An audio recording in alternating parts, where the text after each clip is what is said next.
आज हम बात करने वाले हैं अटैचमेंट की। ये अटैचमेंट सही होती है या गलत होती है, अटैचमेंट क्या होती है, अटैचमेंट ज़्यादा हो जाए तो उससे कैसे बच के निकलते हैं, इसके क्या फ़ायदे होते हैं, क्या होते हैं नुकसान, सब कुछ हम जानने वाले हैं। तो अगर आपको हो जाती है किसी से बहुत जल्दी अटैचमेंट और आप दुखी हो जाते हैं तो आपको वीडियो एंड तक ज़रूर देखनी चाहिए।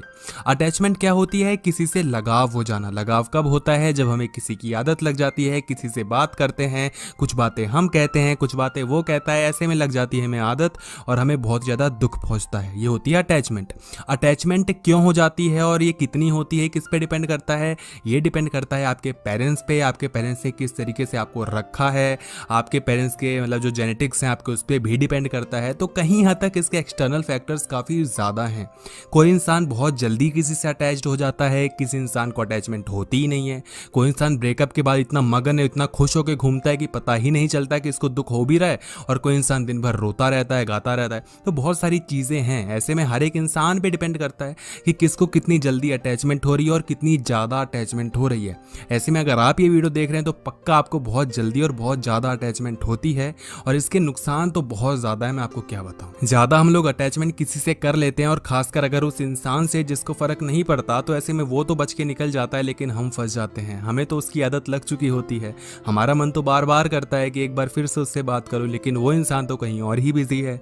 हम उसको मैसेज करते हैं तो सीन करके छोड़ देता है, और कई बार सीन करके रिप्लाई हाँ करके छोड़ देता है, तो वो भी गंदा ही लगता है। और कई बार अगर कॉल पिक भी कर लेता है तो ऐसे बिहेव करता है कि मन ही नहीं करता कि उसको कॉल किया जाए। तो ऐसे में बहुत ज़्यादा दुख पहुँचता है हम जैसे लोगों को। अब क्वेश्चन उठता है कि अटैचमेंट से निकलते कैसे हैं। तो मैं आपको कुछ ऐसे पॉइंट्स बता रहा हूँ जो कि आपको काफ़ी ज़्यादा हेल्प करने वाले हैं इस अटैचमेंट के खेल से निकलने के लिए। सबसे पहली चीज़ कि आपको अवॉइड करना है रेसिप्रोकेट जो फीलिंग्स होती हैं उसको।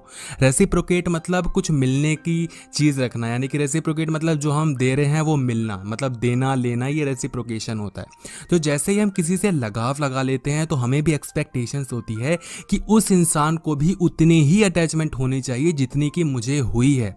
ऐसे में हमें ये समझना चाहिए कि हर एक इंसान अलग अलग होता है। अगर मैं किसी के लिए कोई चीज़ कर सकता हूँ, कोई एफर्ट्स दिखा सकता हूँ, तो ज़रूरी नहीं है कि वो भी उतना ही दिखाए। हो सकता है उससे कम दिखाए, और ये भी हो सकता है कि उससे ज़्यादा दिखाए। ज़्यादा वाला सिनेरियो होता नहीं है, बहुत कम ही होता है हम लोगों के साथ। तो ऐसे में होता ही यही है कि वो कम ही दिखाता है, तो हमें दुख पहुंचता है। लेकिन हमें ये समझना होगा कि हर एक इंसान अलग होता है। ऐसे में हमें सेम रेसिप्रोकेशन नहीं एक्सपेक्ट करना चाहिए, हमें एक्सपेक्टेशंस को कम रखना ही पड़ेगा। अगर हम एक्सपेक्टेशंस रखेंगे तो बिल्कुल आप अकेले पड़ जाओगे। कहते हैं ना, आइदर बी डोनर और बी लोनर, यानी कि या तो अगर आपको देना है तो खुले मन से दो, लेने की इच्छा मत रखो, और जहां आपने रख दी लेने की इच्छा तो फिर आप गए, फिर तो आप अकेले ही रह जाओगे, है ना। तो देने की इच्छा रखो, और ये हमारा नेक्स्ट पॉइंट बताऊंगा। लेकिन यहाँ पर आप ये समझो कि कभी भी ये मत सोचो कि मैं इतना दे रहा हूँ तो उसको भी ये देना चाहिए। नहीं, हमें जो देना है वो हम दे सकते हैं। मैं आपको ये नहीं कह रहा कि किसी इंसान से प्यार मत करो, मोहब्बत मत करो, अटैचमेंट मत लाओ। जो आपको करना है वो लेकर आओ। मेरा कहने का मतलब ये कि एक्सपेक्टेशंस मत रखो कि अगर मैं किसी से प्यार कर रहा हूँ तो वो भी मेरे को प्यार लौटा कर दे। और प्यार असल में जो डेफिनेशन है वो यही होती है कि हम किसी के लिए कोई चीज़ करते हैं विदाउट कोई बेनिफिट के, है ना इसमें हमारा फ़ायदा है ना उसका फ़ायदा है, किसी का कोई फ़ायदा नहीं है, बस हम इसलिए कर रहे हैं क्योंकि मुझे अच्छा लगता है। ये सिंपल प्यार की डेफिनेशन है, बहुत ही सिंपल और बहुत ही सरल है। लेकिन प्यार की डेफिनेशन आजकल कुछ और हो गई है। हम क्या बोलते हैं कि अगर मैं तुझे प्यार कर रहा हूँ तो तू भी मुझे प्यार कर, मैं तुझे कॉल कर रहा हूँ तो तू भी मुझे कॉल कर, मैं तुझे मैसेज कर रहा हूँ तो तू भी मुझे मैसेज कर। ये प्यार की डेफिनेशन होगी, और जब तक ये डेफिनेशन रहेगी तब तक हम रोते ही रहेंगे, क्योंकि अटैचमेंट होती रहेगी और रिटर्न में अगर चीज़ें नहीं मिलेंगी तो हमें बहुत ज़्यादा दुख पहुंचेगा। और सेकंड पॉइंट पे हमें ये चीज़ लेकर आ जाती है कि आपको थोड़ा अनसेल्फिश बनना है। सेल्फिश नहीं, अनसेल्फिश। अब आप सोच रहे हो कि यार सेल्फिश नहीं बनूंगा तो मैं ये कैसे सोचूंगा कि मुझे अपने लिए ही सोचना है। अगर मैं अपने लिए नहीं सोचूंगा, दूसरों के बारे में सोचूंगा तो अटैचमेंट हो जाएगी, ये वो। तो इसके लिए आपको कहीं ना कहीं मैच्योरिटी लानी पड़ेगी। मैच्योरिटी लेकर आइए और ज़्यादा सेल्फिशनेस मत दिखाइए। सेल्फिशनेस क्या होती है मैं आपको दोबारा से एक्सप्लेन करता हूँ कि जैसे ही कोई इंसान मेरे को अच्छा लगता है, ठीक है, मुझे जो भी फैक्टर्स हैं, मैं कहीं मिला उससे, मुझे अच्छा लगा, हमारी चैट्स पे बातें स्टार्ट हुई। स्टार्टिंग में इतना कुछ अटैचमेंट नहीं हुआ था, ऑब्वियसली नहीं होना भी चाहिए, हम दोनों थोड़ी बड़ी बातें करते हैं। लेकिन धीरे धीरे मैं देखता हूँ कि कुछ स्टोरीज़ में उसको बताता हूँ, उसका रिस्पॉन्स अच्छा आता है, वो भी कोई स्टोरी बताता है या बताती है, तो हम दोनों की बातें धीरे धीरे आगे बढ़ती हैं। और रोज़ रोज़ हमें उसी टाइम पे बात करने की आदत लग जाती है, और अब अगले दिन से वेट होता है कि आज मैं उससे बात करूँगा, आज मैं उसको ये स्टोरी सुनाऊँगा, आज मेरे दिन में ये हुआ, आज मैं उसको ये बताऊँगा या बताऊँगी, जो भी चीज़ें हो सकती हैं। तो ये चीज़ कैसे होती जा रही है, यहाँ यहाँ पर हमारे पास आता जा रहा है एक्सपेक्टेशन। अब बात यहाँ पर ये नहीं रह गई कि हमारी बातें होंगी, बात ये हो गई कि अब मैं उससे बात करूंगा, मैं उसको ये स्टोरी सुनाऊंगा और वो सुनेगा, मैं उससे ऐसे बोलूंगा और वो करेगा, मतलब मैं ये करूंगा तो मुझे खुशी होगी। हम अक्सर बोलते हैं ना कि हम दूसरों की भलाई के लिए प्यार करते हैं, लेकिन ऐसा नहीं होता। हर एक चीज़ में आपका ईगो, आपका मैं छुपा होता है, आपका ही सेल्फिशनेस, आपका ही फायदा छुपा होता है। हम माने या ना माने, हम जितने भी रिलेशनशिप्स में आते हैं, हमारा कोई भी रिलेशन आप उठा के देख लो A to Z, हर चीज़ में हमारा मैं छुपा होता है, हमारा फ़ायदा छुपा होता है।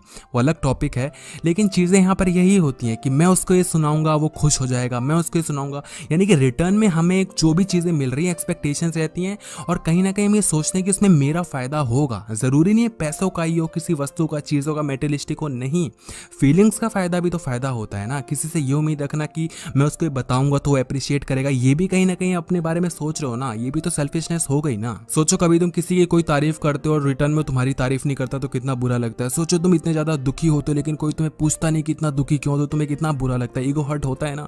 तो ये चीज़ भी कहीं ना कहीं आपको सेल्फिशनेस दिखाती हैं, आपको सेल्फिश बनाती हैं, ठीक है। तो ये मत बोला करो भाई कि मैं ये नहीं हूँ मैं वो, तो बहुत चीज़ें अलग हो जाती हैं।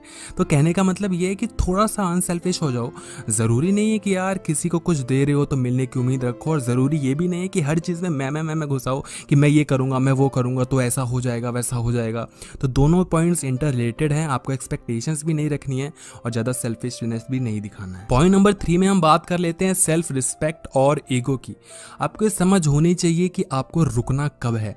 देखो, एक्सपेक्टेशंस लगाने से भला किसी को कोई दुख होता है क्या? असल मायने में तब दुख होता है जब एक्सपेक्टेशंस पूरी नहीं होती। तो अल्टीमेटली हम ये कह देते हैं कि एक्सपेक्टेशंस लगाओ ही मत, क्योंकि हम लोग कंट्रोल इस चीज़ को नहीं कर सकते ना कि एक्सपेक्टेशंस लगा लिया कि वो रिटर्न में ये करेगा और वो चीज़ ना हो तो हमें फ़र्क ही ना पड़े। ऐसा बहुत मुश्किल होता है। अगर आप सच्चे इंसान हैं या आप नॉर्मल भी इंसान हैं तो दुख तो होगा ही। तो ऐसे में एक्सपेक्टेशंस ना लगाना ही बेटर चॉइस रहता है।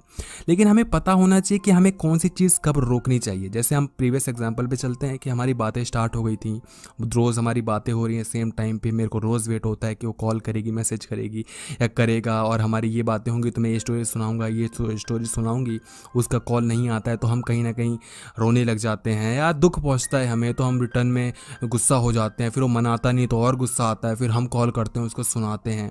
ऐसे में आपको समझना चाहिए कि कहाँ पर आपको किस हद तक उससे एक्सपेक्टेशंस कितनी रखनी है और कब तक आपको उससे वो चीज़ें मांगने की उम्मीद रखनी है और कितनी मांगनी है। क्योंकि हम ज़्यादा मांगने लग जाते हैं तो दिक्कत ज़्यादा हो जाती है।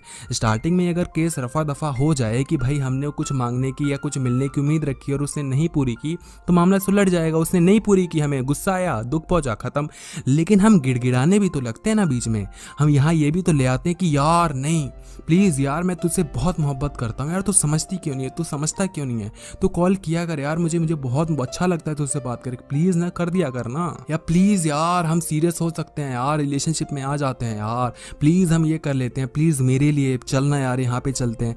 या कोई भी छोटी मोटी चीज़ या बड़ी से बड़ी चीज़ जब हम प्लीज़ करते हैं, अपने आप की जो सेल्फ रिस्पेक्ट है उसको डाउन करने लग जाते हैं। तो आपको ये समझ में आ रहा है कि आप जितना ज़्यादा नीचे झुक रहे हो ना उतनी ही आपकी एक्सपेक्टेशंस हाई हो रही हैं, उतना ही ज़्यादा आप अपने आप को और गड्ढे में डाले जा रहे हो और मिट्टी डाले जा रहे हो उसके ऊपर, और एक दिन वो मिट्टी पूरी भर जाएगी और आप सांस नहीं ले पाओगे। समझ रहे हो इस चीज़ को? तो आपको पता होना चाहिए कि कब रुकना है, आपको पता होना चाहिए कि कब आपका सेल्फ रिस्पेक्ट जाग चुका है और अब आपको इससे ज़्यादा नीचे नहीं झुकना है। हम लोग रिलेशनशिप को बचाने के लिए या किसी भी चीज़ को बचाने के लिए पूरी जी जान लगा देते हैं, और ऐसे में जी जान लगाते लगाते हमें ये नहीं पता लगता है कि हमने कब अपनी सेल्फ रिस्पेक्ट को खो दी है। तो भाई हमें वो बाद में समझ में आता है जाके कि यार मैंने ये भी कह दिया था और वो भी कह दिया था जो मुझे नहीं करना चाहिए था। तो वक्त रहते आप समझ जाओ और उतना ही मांगो कि जितना आपका सेल्फ रिस्पेक्ट डाउन ना हो। अपने रिस्पेक्ट को बेच के अगर आप किसी से बात कर रहे हैं तो फिर शायद उसमें वो मज़ा नहीं है ना। तो थोड़ा सा अपने ऊपर भी ध्यान दो, सेल्फिशनेस मत दिखाओ, और थोड़ा सा समझो चीज़ों को कि हर एक इंसान ज़रूरी इतना भी नहीं होता, इंसान बहुत सारे होते हैं। ऐसे में ज़रूरी नहीं कि जो आपकी कदर ना करे उसके पीछे आप भागें, लेकिन सही मायने में होता भी यही है कि जो हमारी कदर नहीं करता उसी के पीछे हम भागते हैं। तो गुत्थी सुलझती नहीं है, लेकिन आपको समझना ये है कि जो जैसा है उसके साथ थोड़ा वैसा ही रहिए। जो आपको टाइम नहीं दे रहा उसको आप टाइम दे के भला करेंगे भी क्या, है ना। अल्टीमेटली अगर आपको टाइम नहीं दे रहा तो दुख आपको ही पहुंचेगा, और कब तक आप गिड़गिड़ा कर रो कर उसे टाइम मांगेंगे। तो यही ये चीज़ें ये समझिए और आपको बहुत फ़ायदा होगा। तो ये थी हमारी तरफ से वीडियो। अगर आपको अच्छी लगी तो वीडियो को लाइक करना और कर देना वीडियो को प्लीज़ शेयर। और अगर आपने चैनल को सब्सक्राइब नहीं किया है तो प्लीज़ सब्सक्राइब कर लीजिए और बेल नोटिफिकेशन को ऑन करना बिल्कुल भी ना भूलिएगा।